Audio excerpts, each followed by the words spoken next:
أهلا وسهلا بكم محبي هذا البودكاست ومقدمه الوسيم. أنا نور الدين ودي حلقة جديدة من بودكاست نورني.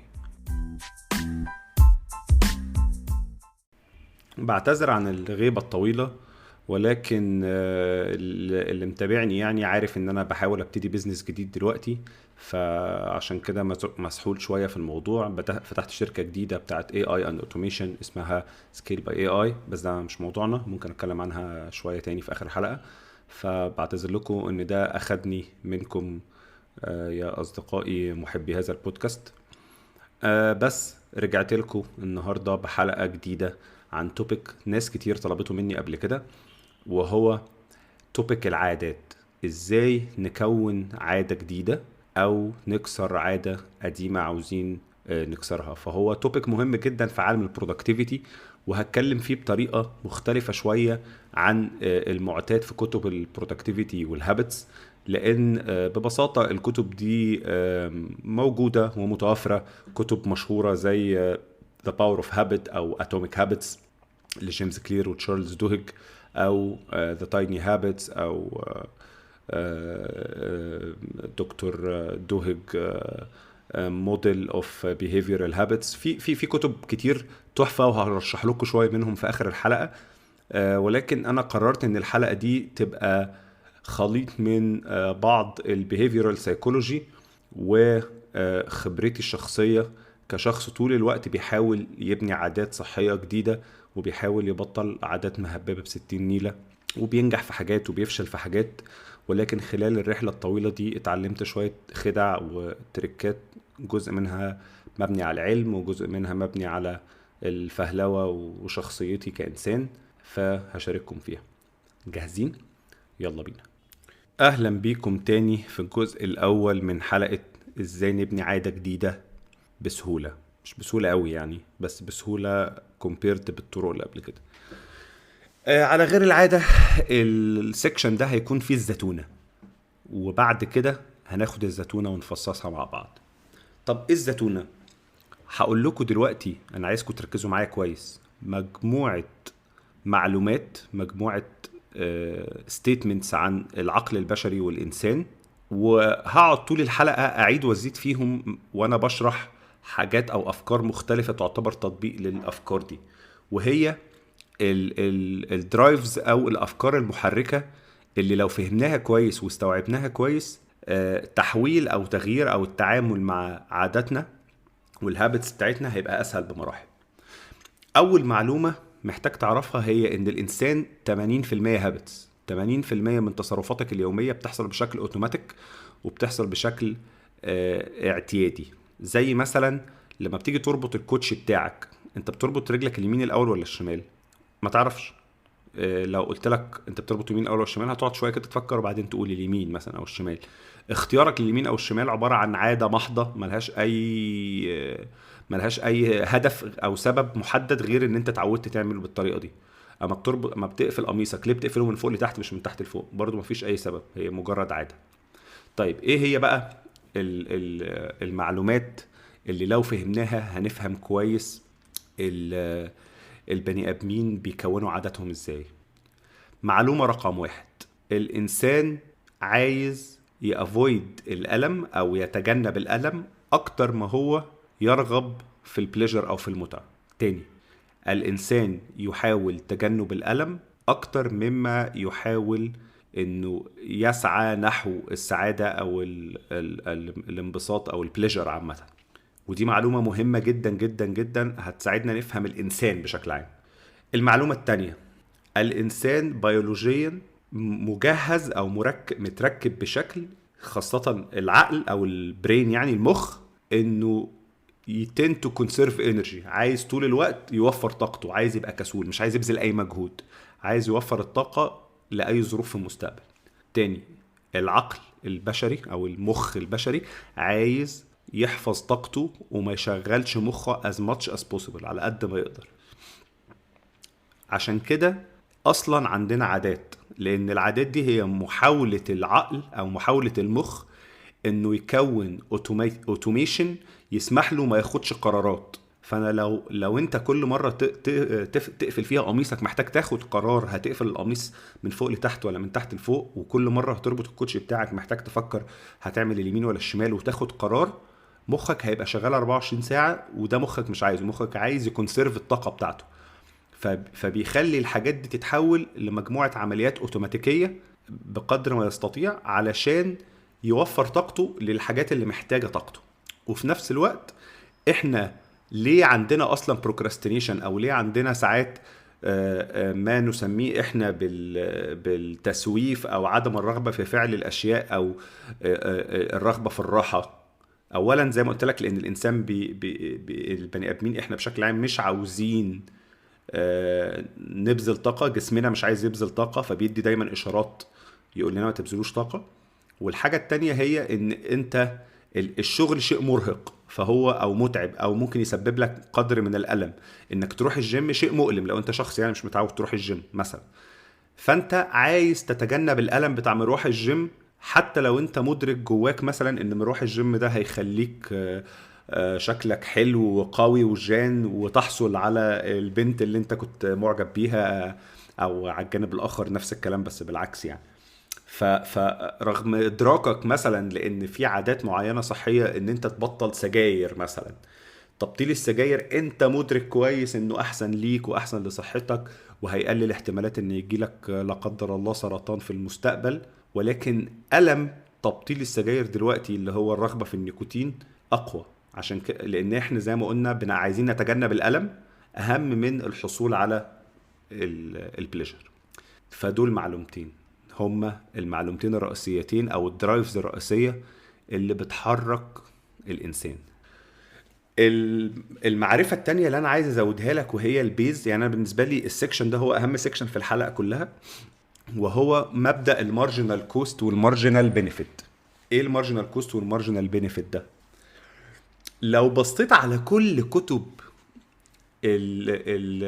البرودكتيفيتي بشكل عام وكل محاولات ان انت تبقى برودكتيف، هتكتشف الاتي يعني بشكل مجمع كده، وده بقى بناء على خبرة قراية سنين طويلة في كل هذا النوع من الكتب. انت طول اليوم بتعمل حاجات، فكل حاجة بتعملها الكوست بتاع فعل الشيء اللي بعديها بيزيد. يعني كل ما بعمل حاجات، كل ما كان ان اعمل حاجات تانية شيء مرهق اكتر، لان انا اوريدي عملت حاجات وابتديت ارهق. فكل ما بخلص تاسك بقى عمل التاسك اللي بعدها شيء مرهق اكتر، كل ما بخلص تاسك عمل الشيء اللي بعدها تاسك اللي بعدها مرهق اكتر. وده حتى بيوصلنا لحاجه اسمها ديسيشن فاتيج، هتكلم عنها قدام شويه. على الجانب الاخر كل ما تعمل حاجه فده اسمه المارجنال كوست، ان انت الكوست بتاع انك تعمل تاسك بيزيد كل ما تعمل تاسك. يعني كل ما تعمل تاسك تكلفه التاسك اللي بعديها بتبقى اعلى، والعكس. كل ما تعمل تاسك السعادة او الشعور بالانجاز اللي بيجي لك من فعل من انجاز المهام اللي عليك بيقل. ليه؟ لان انت اوريدي بدأت تعمل حاجات، فانت خلاص حاسس بالشعور بالانجاز، انت اوريدي عملت شوية حاجات. فكل ما تعمل حاجات اكتر، كل ما الدافع اللي موجود عندك لانجاز المهام بيقل شوية، لغاية ما في النهاية الجرافين دول بيتقاطعوا عند نقطة. النقطة دي هي نقطة البرودكتيفيتي، هو النقطة اللي بيتقاطعوا عندها هي الماكسيمم في انجاز المهام اللي انت بتبقى قادر عليه كل يوم. كل كتب البرودكتيفيتي بتحاول تعمل حاجة واحدة فقط، ايه هي؟ انها تاخد يا اما جراف المارجنال بينيفيت، وهحط لكم الرسمة دي في النوتس، يا اما جراف المارجنال كوست وتشفته يمين شوية. يعني يا اما تخلي تكلفة فعل المهام اقل فتحرك المارجنال كوست جراف ده يمين، يا اما تخلي تكلفه موتيفيشن فعل الاشياء اكبر فتحرك ده يمين. فده بالتالي يحرك نقطه الالتقاء دي يمين شويه، وبالتالي يخلي البرودكتيفيتي بتاعتك اعلى. انا عارف ان الفكره دي لما بقولها بشكل سماعي ممكن ما تبقاش واضحه ليكم، لكن لو شفتوا الجراف ان شاء الله هحطه لكم ان شاء الله في النوتس، الفكره دي هتبقى سهله وبسيطه يعني. فده ملخص كل الكتب. المبدأ الأخير اللي أنا عايز أتكلم عنه هي نقطة المارجنال في المارجنال كوست والبنفيت، إن في حاجة اسمها the power of tiny gains. والحقيقة أنا مش هقولها في السكشن ده، أنا هخليها لوحدها لأنها تستاهل سكشن لوحده، وده اللي هنتكلم فيه السكشن الجاي. خليكم معنا. في السكشن ده هنتكلم عن the power of tiny gains. في مبدأ مشهور كان جيمس كلير بيتكلم عنه. هو بيقول ان 1% كل يوم، وليه حتى صديقة رسمة التاتوتة على دراعها من كتر ما هي لما قرت الفكرة أثرت فيها جدا، ان لو انت بتتحسن 1% كل يوم، لو حسبت ده ماثيماتيكلي هتقول 1.01 باور 365. يعني لو انت بتتحسن 1% بس كل يوم، على اخر السنة الواحد ده هيبقى 37.78. هتتحسن 37 درجة، عكس لو ما عملتش حاجة خالص، عكس لو حاولت تعمل حاجات كبيرة ولأنها صعبة عليك ده خلاك ما تعملش حاجة. في بين مربوط بالهابت فورميشن زي ما قلنا، زي ما قلت لكم هنقعد نعيد الفكرة دي تاني. احنا تكوين عادة جديدة شيء مؤلم، شيء مؤلم جدا بالنسبة لنا كبني ادمين، فاحنا عايزين نتجنب هذا الألم فما بنعملش حاجة. طب ايه الحل؟ وهنا اول piece of practical advice هديها لكم. الحل علشان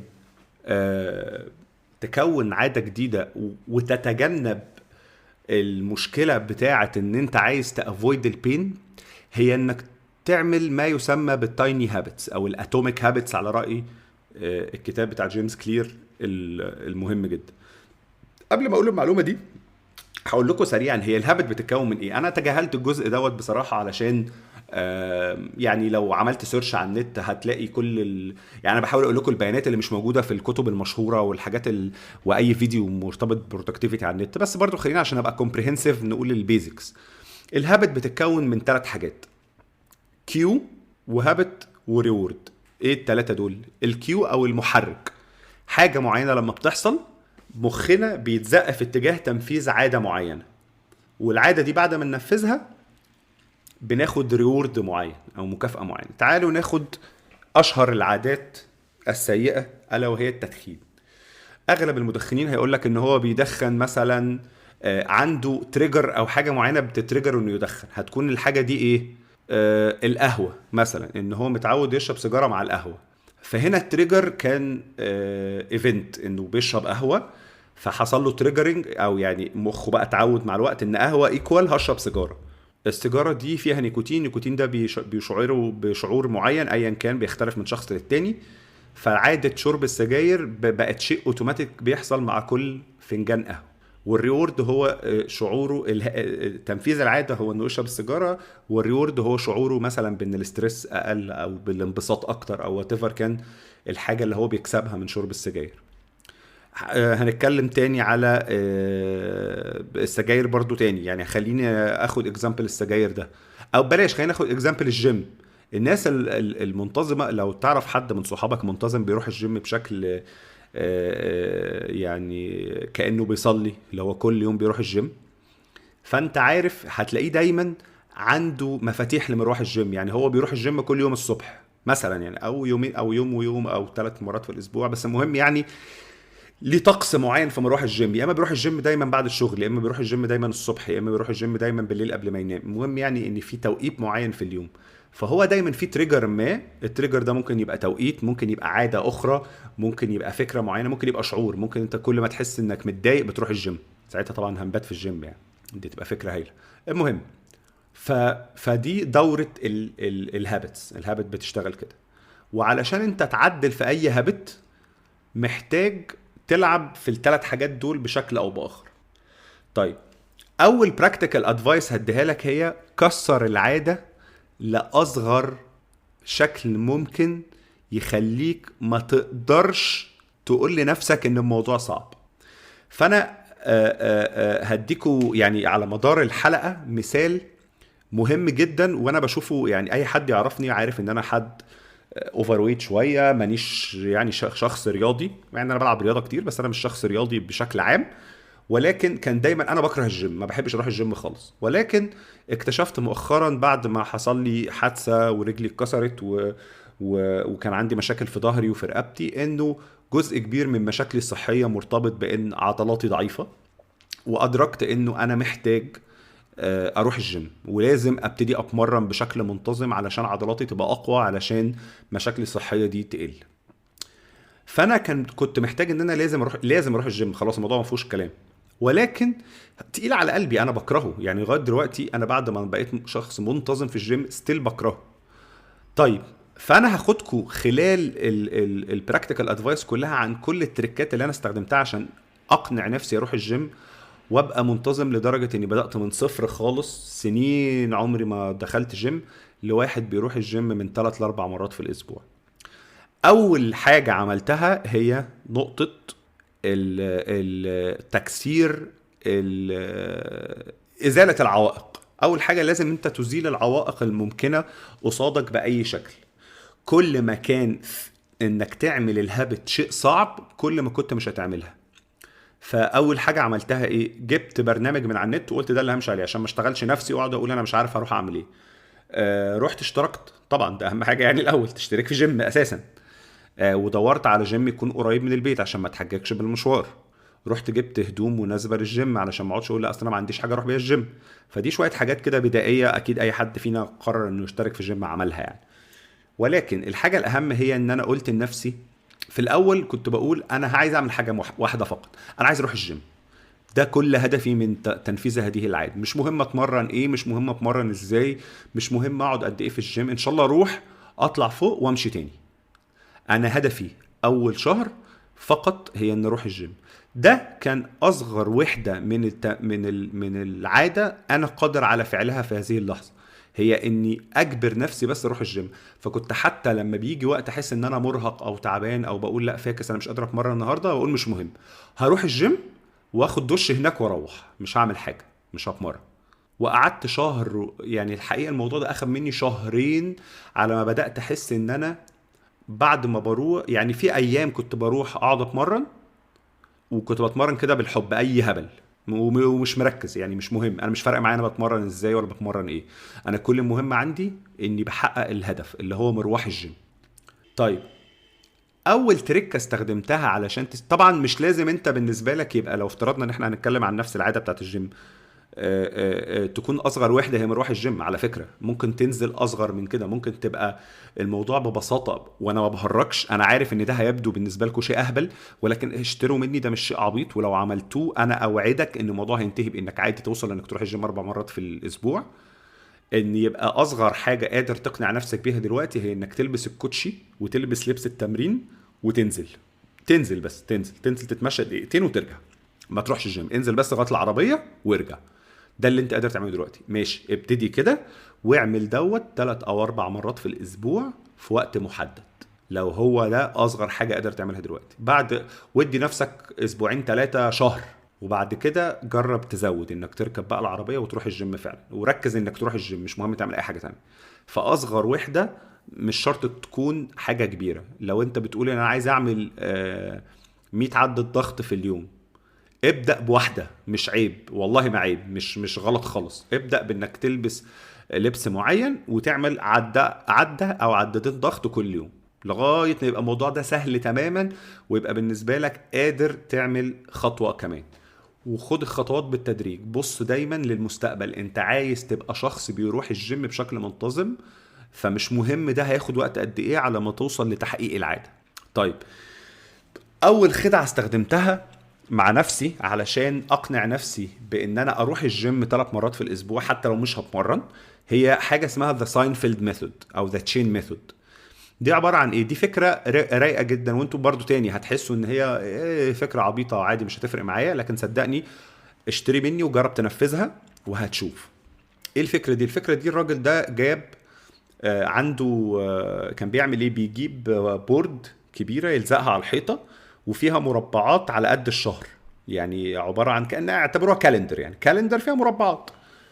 وكل هو كان ساينفيلد عايز يعود الراجل اللي عامل مسلسل ساينفيلد اللي هو جيري ساينفيلد، عايز يعود نفسه على الكتابة، انه يكتب بشكل منتظم. فكان بيحط كل عنده مثلا ربع ساعة كتابة كل يوم، كل يوم يعمل الربع ساعة كتابة دول يعمل اكس على اليوم.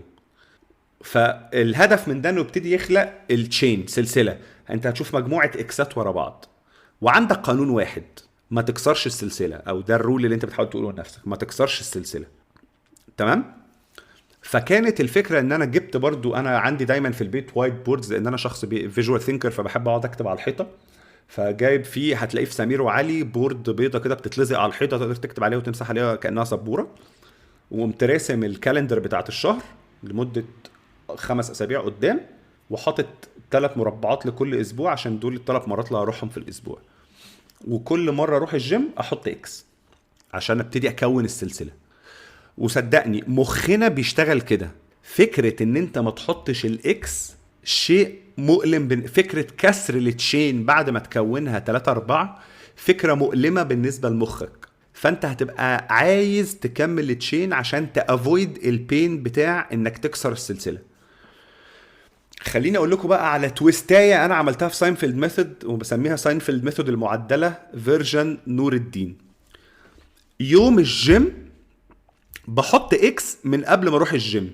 ليه؟ علشان لو ما روحتش الجيم بالليل يبقى مطلوب مني اعمل اكشن مؤلم، هو اني امسح الاكس من على اليوم واعترف لنفسي اني فشلت. فاكشلي استغلال رغبة البشر في ان هي ما تحسش بالألم ساعدني اكتر على ان انا التزم بالعادة دي. لان بقى شيء، لانه جوه مخي هو شيء مؤلم اكتر ان انا اقوم امسح الاكس واقول ده انا ما روحتش الجيم النهارده فهمسح الاكس، عن ان انا اقول لا انا مش همسح الاكس انا هنزل اروح الجيم. فلمده اول شهر استغليت التشين في ان انا احط الاكس.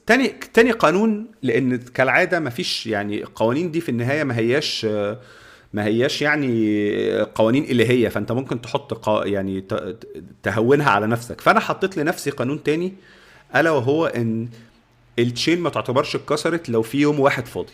لان من الاخر كده الحياة صعبة، عادي ممكن يجي وقت، تيجي ظروف، يجي اسبوع انا مش هقدر اروح ال3 مرات، هروح مرتين ولسبب ما مش هقدر اروح التالتة، حصل عندي ظرف، كنت عيان، ايا كان يعني. فاهم حاجة عندي ان ما يبقاش فيه مربعين فاضيين ورا بعض. ده كان القانون رقم 2 اللي حطيته لنفسي. على قد ما اقدر ما اكسرش التشين، ولو كسرتها ما ينفعش يبقى في مربعين فاضيين ورا بعض. فدي كانت ازاي استغلت فكرة المارجنال كوست والمارجنال بنفيت، ان انا اخلي التكلفة قليلة جدا عليا في اني اعمل العادة، واخلي انه مفيش مشكلة اني اعمل حاجة هتخليني بس احسن 1% النهاردة عن امبارح. وازاي استغليت خوف الانسان من الالم في ان انا اجبر نفسي على فعل هذه العاده اللي انا عارف جوايا ان هي في المستقبل هتكون بليجر بالنسبه لي او مفيده بالنسبه لي. مش بليجر صراحه، انا لسه بكرهه عادي خالص، بس هفضل اروح. وبكده ينتهي هذا السكشن. جاهزين للسكشن الجاي؟ يلا بينا. في السكشن ده هكلمكم عن حاجه يعني تغيير كده في النص، حاجه خفيفه، الا وهي تاثير يعني علاقه الماركتنج بالهابت فورميشن. لان الحقيقه في حاجات كتيره جدا، فكره عامه استغلال ان البني ادم بشكل عام هو هابت كريتشر، وبيحب يخلق عادات ويسهل الامور على نفسه طول الوقت. وفكره الهابت سايكل اللي هي التريجر والهابت والريورد، في ان ده تم استخدامه في الماركتنج كتير. يعني هل تعرف مثلا يا عزيزي انه على سبيل المثال ما كانش فيه سبب طبي، او ما كانش فيه سبب يعني لان ما فيش سبب علمي لان مثلا الصابون يكون بيرغي. لو اي حد شاف او استخدم صابون نابلسي او الصابون القديم قوي اللي هو الصابون الطبيعي، هتلاقيه ما بيرغيش، ما فيهوش رغوه، لان الرغوه اصلا شيء ملوش اي علاقه بالنظافه. ولكن الشركات اللي بتصنع الصابون استخدمت كونسبت الرغوة علشان تتريجر المخ الإنساني وتديله سيجنال ان رغوة زيادة ايكوال نظافة اكتر. فبقيت انت تقعد تدعك الصابونة لغاية ما ترغي، فتعتبر ان كده ده وقت النظافة، ان كده ابتدت تنضف. هل تعرف ان تم استغلال برضه فكرة شيبنج الهابتس في معاجين الاسنان مثلا؟ يعني هل تعرف ان اللون اللي في معجون الاسنان ده مش لون اي حاجه، ده مجرد لون بيديك انطباع ان ده فلورايد وخلاص؟ هل تعرف ان الشعور اللي انت بتحسه في اسنانك، التنجلينج اللي بيبقى بعد غسيل السنان، اللي هو بالنسبه لك ده ايكوال ان اسنانك نظيفه، ده برضو محطوط مخصوص عشان يديك يديك تريجر او يديك سيجنال ان اسنانك نظيفه، لكن هو ملوش لازمه برضه. فكميه الحاجات اللي ملهاش لازمه اللي الماركتنج خلقها علشان يخلق عاده، زي فكره الفطار. مفيش اي حاجه في الكون بتقول ان الفطار ده وجبه مهمه.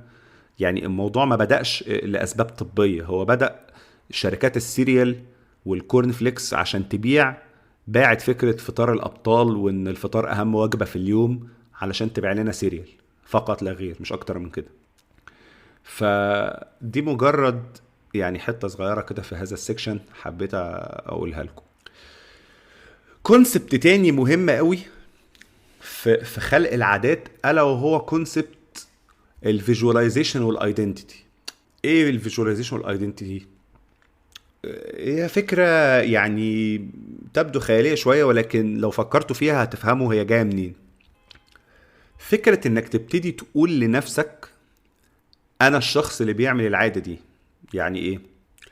يعني تعال نرجع تاني لمثال الجيم. ابدأ اتصرف كشخص بيروح الجيم. يعني ايه؟ هي الناس اللي بتروح الجيم دي بتعمل ايه؟ مثلا جزء من عاداتها الطبيعي ان الجيم عنده اهم من اي حاجة. فابتدي تصرف كإنسان بيروح الجيم حتى لو انت لسه ما بتروحش. ابتدي تصرف ان عادة مروح الجيم عندك هي اهم حاجة عندك. ابتدي خد بروتين وكرياتين. وبالمناسبة ده كده كده شيء مفيد. يعني الكرياتين اصلا الابحاث العلمية الاخيرة ابتدت تثبت ان استخدام الكرياتين بنسبة اقل شوية من الناس بتستخدمها في الجيم ليه فوائد كوجنيتيف على التركيز وعلى الكوجنيتيف فانكشنز عامة وبيعليها. وابتدوا يكتشفوا فوائد تانية كتير للكرياتين عامة، من اكتر المواد اللي تم دراستها والآمنة تماما في الاستخدام. يعني فعادي خد كرياتين ما تقلقش، يعني شوف بس الجرعة المناسبة وكده. والبروتين والواي بروتين نفس الكلام برضو شيء آمن، يعني لو انت جايبه طبعا من مصدر محترم. ابتدي اعمل الحاجات اللي بيعملها الناس اللي بتروح الجيم. وابتدي خد ايدنتيتي الشخص اللي بيروح الجيم. ابتدي قول يا برو، يعني مثلا فاهم. ابتدي قول عايش كده يعني. ابتدي اعمل كان اسمها ايه الراجل بتاع تيك توك ده، كيبل عدوية، يعني الحاجات الروشة بتاعت الجيم دي. فدي حاجة. تاني فكرة، كافئ نفسك. ابتدي قول ان انا كل اسبوع هعمل الثلاث مرات مروح جيم. هجيب هكافئ نفسي بشيء ما بقى، بفيلم، بخروجه بتحبها، باكله بتحبها، مفيش مشكله. انا عارف ان ده يعتبر عكس الجيم، لكن تاني احنا بنبص على المدى الطويل. ممكن يكون دلوقتي انت مش بتعمل احسن حاجه، ولكن المهم انك تكمل على المدى الطويل. فالبيهيفيرال ان انت تنفورس، مش تنفورس، تعزز الدايره بتاعت العاده عن طريق تعزيز التريجر وتعزيز الهابت وتعزيز الريورد. ده شيء هيساعدك في انك تلتزم بالعاده. فتعزيز التريجر يجي منين؟ زي ما قلت لك، غير استخدام تكنيك زي ساينفيلد ميثود ده، ان انت تبتدي. يعني مثلا دي من الحاجات اللي ساعدتني بعد كده التزم، لان الموضوع كان ابتدى ساعات يبقى ممل ان انا مش مديله مثلا ميعاد ثابت. ولكن بدات اعمل لنفسي روتين صباحي مرتبط بالجيم. انا بصحى الساعه 9، اكل علبه زبادي واشرب قهوه، وبعدها بنص ساعه البس وانزل اروح الجيم. فانا مروح الجيم عندي بقى مرتبط بان انا امشي على الروتين ده. فحدد وقت محدد ليك في يومك لمروح الجيم. مثلا انا بتكلم تاني، انا واخد الجيم كمثال مش اكتر، ايا كان بقى. حدد وقت في يومك لممارسة العادة اللي انت بتحاول تمارسها، او لانك تبذل مجهود في العادة اللي بتحاول تبطلها. وفي نفس الوقت تكنيك تاني مفيد في حتة الكيوز دي، حاجة اسمها الستاكينج. ايه الستاكينج؟ هي انك تربط عادة بعادة. يعني انت اوريدي عندك عادة انك تشرب قهوة الصبح، فخلي عادة. تعالى نغير الحاجة. قلنا ان انت عايز تلعب ضغط، عايز توصل لانك تعمل 100 ضغط في اليوم. فقلنا هنبتدي ب2 ضغط في اليوم بس. فخلي عادة انك تعمل 2 ضغط في اليوم مربوطة بعادة فنجان القهوة. فانت هتشرب القهوة وتقوم تعمل ال2 ضغط بتوعك. فان انت تربط العادة انك تعمل ستاكينج، تربطها بعادة تانية موجودة عندك اصلا، ده بيعزز فرصة انك تلتزم بيها. لان بقى بعد شوية هتبتدي دايما تتربط عندك ان تشرب في الفنجان القهوة ايكوال قوم اعمل 2 ضغط، او بعد كده 3، بعد كده ان شاء الله توصل لل100 اللي نفسك توصل له، او ال75 الصعبة، او ايا كان انت عايز تعمل ايه. فده تكنيك تاني برضو مفيد عشان توفركم المنتال ريزيستنس لتغيير العادة. وتالت حاجة زي ما قلت لك، بص للمستقبل. انسى خالص ان انت مش بتحقق هدفك دلوقتي، انت هدف انك تبقى شخص بيعمل 100 عدة ضغط في اليوم. عيش العيشة دي وفكك من ان انت دلوقتي بتعمل 2 ضغط، مش مهم. المهم ان انت عارف انك لو مشيت على الميثود دي، على البيهيفيرال موديل ده، هتوصل لل 100 عدة في اليوم. طيب، ده بالنسبة لتكوين العادات. بالنسبة لكسر العادات، هديكم معلومة واحدة مفيدة هنا في كسر العادة، ألا وهي إيه؟ إن أصعب شيء في كسر العادة هو إن أنت تعرف أسباب ممارسة العادة، يعني إيه التريجر بتاعك. فأنت أول حاجة محتاج تعملها إنك تراقب نفسك وتعرف أنت بتشرب سجاير إمتى. هل أنت بتشرب سجاير مع كل فنجان قهوة بس كده؟ هل أنت بتشرب سجاير كل ما تتعصب؟ هل أنت بتشرب سجاير كل ما تبقى زهقان أو ما تبقى ستريسد؟ مش مهم إيه الأسباب، المهم تعرف توصل لها. تراقب نفسك وتعرف. فتعرف ان دورة الهابت بتاعت شرب السيجارة مرتبطة مثلا بشعور الملل. كل ما تحس انك زهقان بتشرب سيجارة، فتحس ان انت مش زهقان مثلا. انا بضرب اكزامبل. فيبقى اول حاجة محتاج تعملها تعرف التريجر بتاعك فين. تاني حاجة بنسميها الهابت سوابنج. تبتدي تشوف ايه الحاجات اللي ممكن تعملها بديلة للتدخين وهتوصلك لنفس الريورد بعد نفس التريجر. يعني هل كل ما تزهق تتصل في التليفون بحد من صحابك ترغي معاه شويه، هل ده هيساعدك ان انت تودي الملل اسهل، ولا ان انت تتفرج على فيلم، ولا انك تقوم تلعب شويه على بلاي ستيشن، ولا ان وات ايفر، ولا تروح تسوايب شويه على تيك توك؟ فتدور على طريقه. انت مش هتعرف تكسر التريجر ومش هتعرف تكسر الريورد، انت هيفضل عندك تريجر وريورد موجودين. لكن اللي هتعمله انك هتسواب الهابت بتاعتك بهابت تانية. ايه هي الهابت التانية؟ هتقعد تجرب لغايه ما تلاقي حاجه قادره ان هي تاخد مكانها، وتبتدي تحاول تعود نفسك على ان انت كل مره لما مثلا تحس ان انت ستريسد، بدل ما تشرب سيجاره تتصل بواحد صاحبك. وعادي كلم حد من صحابك وفهمه ان انت بتحاول تعمل كذا كذا، وان هو يا ريت يبقى متواجد عشان خاطرك في حاجه زي دي. تالت حاجه، ودي بمناسبه تكلم واحد صاحبك، وهي الاكاونتابيلتي. ان انت تتفق مع حد من صحابك ان هو يكون مثلا ليتس ان هو كمان مدخن وعايز يبطل، وتحاولوا تبطلوا مع بعض. ده دايما ان انتوا بتبقوا اكاونتبل على بعض، كل واحد فيكم بيتابع مع التاني هو عمل ايه. ده بيساعد اكتر في ان انت تنجح في كسر العاده. والعكس، او يعني سوري، ونفس الكلام في انك تخلق عاده جديده. ان انت يبقى عندك جيم بادي وبتاخد حد معاك وتروحوا التمرين مع بعض مثلا 3 مرات في الاسبوع، ده فرصه ان انت تلتزم بالعاده وتتعود عليها هيبقى اعلى. فاستغل دوائر اصدقائك. طيب، ما عندكش او ما فيش حد من اصدقائك عايز يمارس نفس العاده اللي انت عايز تمارسها، او مش عايز يبطل نفس الحاجه اللي عايز تبطلها، افضح نفسك اونلاين. دي طريقة مشهورة. خش اكتب ان انا النهاردة هبطل سجاير وهتابع معاكم كل يوم واقول لكم انا وصلت لفين. وكل يوم تبطل سيجارة او يعني ما تشربش فيها سجاير، تكتب انك نجحت في ده. الاونلاين اكاونتابيلتي بتحسسك بالالتزام جوه مخك. دي اول حاجة. تاني حاجة، بيحصل جواك خوف من البابليك هيوميليشن، انك تقول انك فشلت. فالألم دوت أكبر من رغبتك في التدخين مثلا يعني، فهيخليك تلتزم أكتر. تالت تركة ألا إنك ترفع الكوست، تزود تكلفة ممارسة العادة. يعني إيه؟ let's say تاني إن العادة هي التدخين اللي أنت عايز تبطلها. تشيل علبة السجاير في صندوق بباسورد، والباسورد دي بتتغير كل يوم أو أنت بتغيرها كل يوم. او تشيل علبه اللي تسي انك عايش مع اهلك وهم عارفين انك بتدخن. انا بس بحاول اقول حاجات عشان اوصل لكم الفكره، لكن انت طبعا you have to come up with your own ideas. فتخلي علبه سجاير مثلا عند اختك او عند اخوك الصغير او عند اخوك الكبير او عند باباك او ايا كان. وعشان يعني تخلي من الاخر كده، تخلي ان انت توصل لعلبه السجاير شيء اصعب. تحط شويه عقبات في طريق الوصول لعلبه السجاير. ده هيخليك على الاقل بدل ما تشرب 10 سجاير هتشرب 7. ليه؟ عشان هيجي اوقات تكسل تروح تفتح الدولاب، تطلع الدور اللي فوق تجيب مش عارف ايه، انت حاطط علبة سجاير في الصندرة، تعال نقول كده. تروح تجيب السلم وتطلع السلم، تفتح الصندرة تطلع علبة السجاير، ليلة. فعلى الاقل 2-3 هتكسل، فده هيقلل البتاع. على الجانب الاخر بقى، لو انت عايز تعمل عادة جديدة سهلها على نفسك as much as possible. عايز تزود اكل الفاكهة، ما تحطش الفاكهة في طبق مقفول جوه التلاجة، حط الفاكهة في طبق شفاف في الصالة.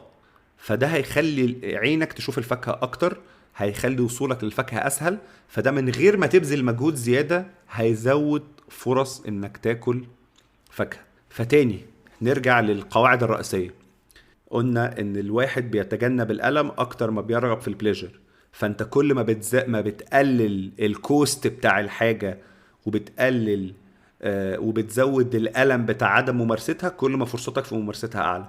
فتاني عايز تكون عادة جديدة، خلي تكلفة فعل العادة قليلة، خلي سهولة فعل هذه العادة قليلة، شيل اي عقبة موجودة ما بينك وما بين ممارسة هذه العادة. فتاني نرجع لانك عايز تاكل فاكهة اكتر، حط الفاكهة في طبق من يكون شفاف في مكان عينك بتشوفه طول الوقت. عايز تقلل اكل الحلويات، خلي الحلويات في علبة مقفولة ما هياش شفافة جوه الدولاب علشان ما تبقاش قدام عينك فما تفكرش فيها، ولو انت فكرت فيها هيبقى فيه مجهود محتاج تمارسه عشان تروح تفتح الدولاب وتفتح العلبة وتطلع الشوكولاتة من جوه. هل ده معناه انك مش هتعمل ده؟ خالص هتعمله، بس هتعمله اقل ولو بحبة صغيرين. وتاني المارجنال كوست والمارجنال بينيفيت مهمين. اؤمن ان التغيير ولو 1% يوميا هيوصلك للي انت عايزه، التغيير ولو 1% يوميا للأحسن هيوصلك للي انت عايزه. وبكده ننهي هذه الحلقة الجميلة اللي أنا كنت سعيد جدا بتسجيلها، وأكلمكم لثواني عن الشركة بتاعتي بما إن إحنا في آخر الحلقة فأبيع شوية ما فيهاش حاجة. دلوقتي الناس اللي بتشتغل في الماركتينج والناس اللي عندها تك ستارت ابس أو ايجنسيز او اي بيزنس بشكل عام عنده بروسيسز وعنده ناس وعنده ريفينيو شهري وشغال بقاله حبه، وسبيشالي لو لسه ما عملش سكيلينج، سبيشالي لو في مرحله السكيلينج بالذات، يقدر يستفيد جدا من خدمه الاي اي اند اوتوميشنز اللي احنا بنقدمها. احنا بنقدم 3 خدمات مختلفه. ريدي ميد اوتوميشنز اللي هي مجموعة من الفلوز الاوتوميشن الجاهزة اللي ممكن اي حد يخش بلاج اند بلاي خلال يومين يتم تفعيلها، وهي الاس او كونتنت فلو، السوشيال ميديا فلو، الكاستمر شات بوت اللي هو الاف كيو كاستمر سبورت شات بوت، وشوية حاجات تانية كتير. والخدمة التانية وهي الكاستم سولوشنز، لو انت عايز كاستم اوتوميشن نعمله لك لحاجه للبيزنس بتاعك. والثالثه لو انت عايز نبقى احنا الايجنسي اللي ماسكه او الشركه يعني اللي ماسكه، انت بتاوت سورس الاوتوميشنز بتاعنا 100% unlimited اوتوميشنز ليك. لو انت عايز تعرف اكتر عن هل انت محتاج تأوتوميت البيزنس بتاعك ولا لا، هحط لكم لينك في كويز بيقول should I automate my business ولا لا. لو انت مهتم بان انت تدخل عالم الاي اي والاوتوميشن وتبتدي تستخدم الاي اي في البيزنس بتاعك، لان الاي اي ما بقاش المستقبل، الاي اي بقى دلوقتي، فهحط لكم لينك لانك تحجز معانا فري ديسكفري كول نتكلم معاك ونفهم البيزنس بتاعك اكتر ونرشح لك اي اي سولوشنز واوتوميشنز ممكن تفيد البيزنس بتاعك.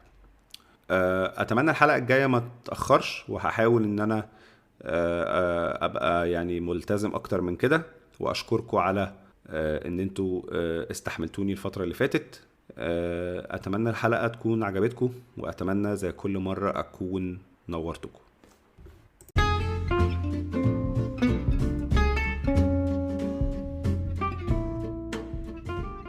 وبكده نكون وصلنا لنهايه الحلقه. اتمنى تكونوا استمتعتوا واتبسطتوا وتنورتوا. لو لسه ما عملتناش سبسكرايب، اعمل لي سبسكرايب من البرنامج اللي انت بتسمع عليه بودكاست دلوقتي، وادينا ريتنج لو الحلقه عجبتك، واكتب عننا ريفيو، لان انا احب جدا اسمع الفيدباك بتاعكم. ولو عندك اي اسئله او تعليقات او اقتراحات للحلقات الجايه، ممكن تكتب لنا هنا تحت الحلقه، او تبعت لي على تويتر @NoorRocks، وهتلاقي التفاصيل كلها موجوده في الشو نوتس. واي ابلكيشنز او ويب سايتس اتكلمنا عنها في الحلقه هتلاقيها موجوده في الشو نوتس. شكرا لكم، ونشوفكم الحلقه الجايه.